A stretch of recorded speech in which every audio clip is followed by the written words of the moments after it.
វីដេអូនេះចង់ណែនាំនឹងមករៀនបងប្អូនអស់គ្នាអំពីរបៀបឆែករកទិញផ្ទះឬក៏ស្វែងរកផ្ទះជួលនៅឯសហរដ្ឋអាមេរិកជាពិសេសសម្រាប់បងប្អូនដែលដាក់ទៅតាមកម្មវិធី EB3 Visa បងប្អូនខ្លះបានដាក់រួចរាល់ហើយចង់ស្វែងយល់ថាអូយើងអាចរកផ្ទះជួលបាននៅរបៀបណាផ្ទះជួលនៅតំបន់របស់គាត់ដែលគាត់ដាក់ទៅហ្នឹងក្រុមហ៊ុនធានាគាត់ទៅហ្នឹងការតម្លៃជួលប្រហែលទៅហើយបងប្អូនខ្លះក៏សម្រាប់ចិត្តនៅក្នុងការដាក់ហើយចង់សិក្សាស្វែងយល់អំពី cost living ឬក៏ការជួលផ្ទះនៅអាមេរិកហ្នឹងតម្លៃប៉ុណ្ណាហើយបងប្អូនខ្លះដែលដាក់ជាមួយយើងខ្ញុំដូចជាទៅខាងតំបន់ Stockton Trailer ច្រើនជាងគេខាងខ្លះក៏ Amazon នៅខាង South Carolina ច្រើនជាងគេក៏គាត់ចង់ដឹងដែរមុននឹងគាត់ជ្រើសរើសយកការងារ EB3 ណាមួយដែលយើងមាន Stockton មាន Amazon មានខាង California LGF Staffing អីហ្នឹងគាត់ចង់ធ្វើការប្រៀបធៀបផ្ទះជួលទៅតំបន់ទាំង3ហ្នឹងមួយណាគួរដាក់ទៅហើយមួយណាដែលមានតម្លៃផ្ទះជួលរស់នៅសមរម្យពីព្រោះទៅដល់ដំបងនឹងត្រូវការផ្ទះជួលហើយមួយដែរសម្រាប់បងដែរដែលកំពុងដាក់ឬក៏កំពុងដំណើរការឯកសារហើយចង់ស្វែងរកផ្ទះជួលអីបណ្ដាចង់ដឹងពីតម្លៃចង់ដឹងពីលក្ខខណ្ឌអីបណ្ដាសូមតាមដានវីដេអូនេះបាទបងប្អូនអរគ្នាដើម្បីបងអាចស្វែងរកផ្ទះជួលឬក៏ទិញផ្ទះនៅសហរដ្ឋអាមេរិកបានបងអាចប្រើប្រាស់កម្មវិធីមួយនេះឈ្មោះវាឈ្មោះថា Zillow គឺជាកម្មវិធីអាចចងអ្នកទ្រព្យមួយសម្រាប់បងដែលគាត់ស្វែងរកផ្ទះជួលឬក៏គាត់ស្វែងរកទិញផ្ទះ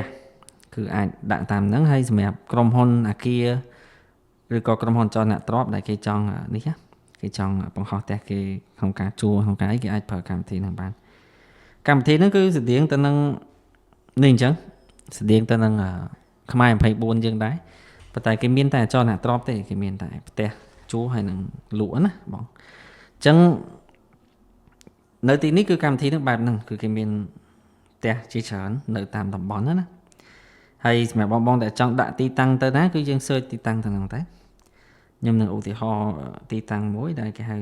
ទីក្រុង Madison ណា Madison ជាទីក្រុងមួយដែលអ្នកដាក់ពាក្យពីខាងយើងខ្ញុំទៅខាង Stockton Trailer ហ្នឹងច្រើនជាងគេគឺគាត់មានដាក់ពាក្យច្រើនជាងគេទៅហ្នឹងហើយខ្ញុំឆែកទីតាំងហ្នឹងមួយនៅពេលដែលពួកបងឆែកគឺគេមានកន្លែង filter របស់គេអាចជាជួលឬក៏ទិញទៅតាមដែលបងចង់បានអញ្ចឹងណាអញ្ចឹងចាំមើលវាចេញមកបន្តិចយើងក៏អាចមើលជា map បានដែរបងឃើញ map អញ្ចឹងមើលជាផែនទីអញ្ចឹងមកនៅតំបន់ណាជាដើមអញ្ចឹងឥឡូវនេះគឺវាចេញមកខ្លះហើយវាដាក់ថា 3,380 property សម្រាប់ជួលនៅទីក្រុង Madison Wisconsin ហ្នឹងអញ្ចឹងគឺបងឃើញនេះដូចនេះ1755អានេះ1500ទៅតាមចំនួនបន្ទប់គេងប្រហែលអញ្ចឹងទៅពីបន្ទប់គេង 2000 ជាងហ្នឹងហើយអានេះរៀងធូរតែ 1100 ទេអាខ្លះក៏រៀងថ្លៃទៅតាម zip code បងប្អូនគ្នាបងចូលចិត្តនៅតំបន់ណាមើលផ្ទះហ្នឹងទៅដែលអាច search ទីតាំងអាស័យដ្ឋានការងាររបស់បងណាអញ្ចឹងនៅទីនេះ 1600 សម្រាប់ពីបន្ទប់គេងបើបងចង់មើលរូបភាពបន្ថែមយើងចុចចូលទៅក្នុងហ្នឹងទៅពេលដែលចុចចូលមកគឺគេនឹងដាក់ពាក្យដាក់ជារូបភាពឲ្យយើងហ្នឹងដូចបងឃើញមានផ្ទះបាយមានរូបភាពបន្ទប់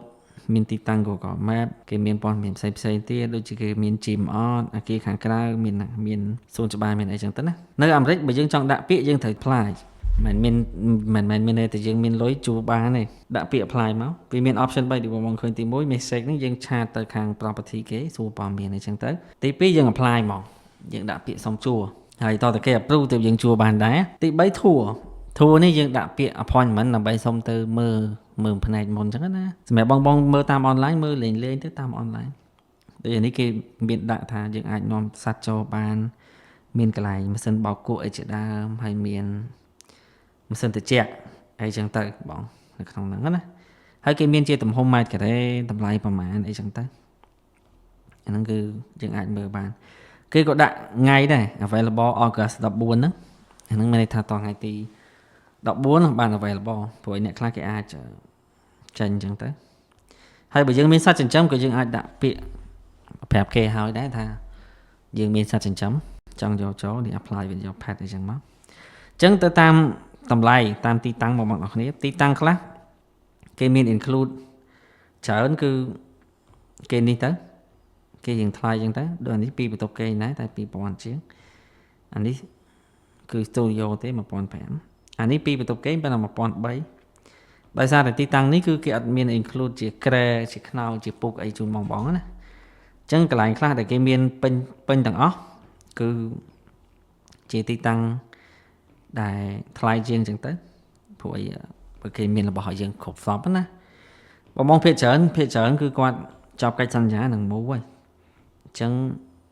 បើសិនជាមានលទ្ធភាពគោជួទីតាំងណាដែលគេឲ្យអីវ៉ាន់ជើងអញ្ចឹងណាដូចបងមើលឃើញអញ្ចឹងនេះឃើញអាគារ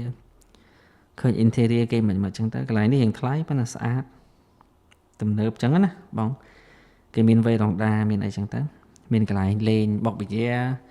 មានកន្លែងអង្គុយលេង party អីអញ្ចឹងទៅកន្លែងខ្លះមាន gym ហើយ pool អញ្ចឹងទៅអញ្ចឹងបងអាចឆែកបានទៅតាមទីតាំងមកទូទាំងអាមេរិកគឺឆែកបានសឹងទាំងអស់ការទិញផ្ទះក្តីការជួលផ្ទះក្តីដើម្បីឲ្យបងធ្វើការរៀបចំសាច់ប្រាក់មុននឹងចេញទៅអាមេរិកណាព្រោះបងភាគច្រើនឆ្ងល់ឯថាពេលយើងចេញទៅយើងគួរកាន់លុយទៅហ្មងព្រោះអីយើងត្រូវចំណាយអីខ្លះចឹងណាអញ្ចឹងបងមើលទៅកន្លែងខ្លះបើយើងអត់មានបញ្ជាក់ចំណូលឬក៏ green card គេអត់ជួលទេអញ្ចឹងដូចបងដាក់មួយពួកខ្ញុំនៅពេលដែលបងចេញទៅហ្នឹងគឺយើងនឹងបញ្ជាក់ចំណូលពីក្រុមហ៊ុន Stockton មកហើយអញ្ចឹងយើងអាចដាក់ពាក្យបានតាំងពីយើងមិនទាន់ទៅដល់អាមេរិកម៉េះអញ្ចឹងណាអញ្ចឹងគឺមានប៉ុណ្្នឹងទេវីដេអូបងអាចធ្វើការឆែកមើលបានសម្រាប់បងដែលដាក់ពាក្យទៅជាមួយកម្មវិធី EB3 តាមរយៈ Visa Hub បងមិនបាច់ភ័យទេជាពិសេសបងទៅឯ Stockton Trailer សេវាកម្មយើងខ្ញុំគឺយើងបាន include នៅក្នុងការស្វែងរកផ្ទះជួលជូនបងនៅពេលដែលបងទៅដល់សហរដ្ឋអាមេរិកដាក់ពាក្យស្នើសុំរកផ្ទះជួលជូនបងនៅពេលដែលបងទៅសហរដ្ឋអាមេរិកជាពិសេសទៀតនោះសម្រាប់បងដែលទៅ Stockton Trailer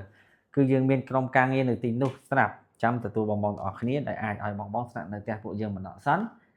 ហើយយើងនឹងជួយបងរកផ្ទះជួលដែលសមស្របទៅនឹងតម្លៃបងចង់បានទីតាំងដែលបងចង់បានហើយ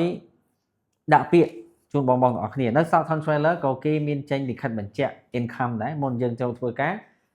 Stockton Trailer នឹងចេញលិខិតមួយគឺគេបញ្ជាក់ចំណូលរបស់យើងព្រោះនៅសហរដ្ឋអាមេរិកបើយើងអត់មានចំណូលអត់អាចជួលផ្ទះបានទេការជួលផ្ទះមិនមែនជួលទៅតាមអ្វីដែលយើងចង់បានឡើយគឺយើងត្រូវ submit ឯកសារនិងដាក់ពាក្យស្នើសុំផ្ទះជួលមិនមែនមានលុយហើយអាចជួលបានទេអញ្ចឹងសម្រាប់បងដែលដាក់ទៅ Stockton កុំបារម្ភហើយសម្រាប់បងដែលដាក់ជាមួយ Visa Hub គឺយើងនឹងជួយដាក់ពាក្យរកផ្ទះជួលជូនបងទាំងអស់គ្នាដាក់ពាក្យស្នើសុំដាក់ពាក្យជួយរកនិងនីតិវិធីនៃការកក់ប្រាក់អីជាដើមអញ្ចឹងអរគុណបងទាំងអស់គ្នាសម្រាប់បងដែលចង់ដឹងព័ត៌មានថ្មីពីរបៀបថ្មីនៃច្បាប់អន្តរប្រវេសន៍សហរដ្ឋអាមេរិកសូមជួយ follow page Visa Hub យើងមួយដែលមានសញ្ញាគ្រីសអរគុណច្រើន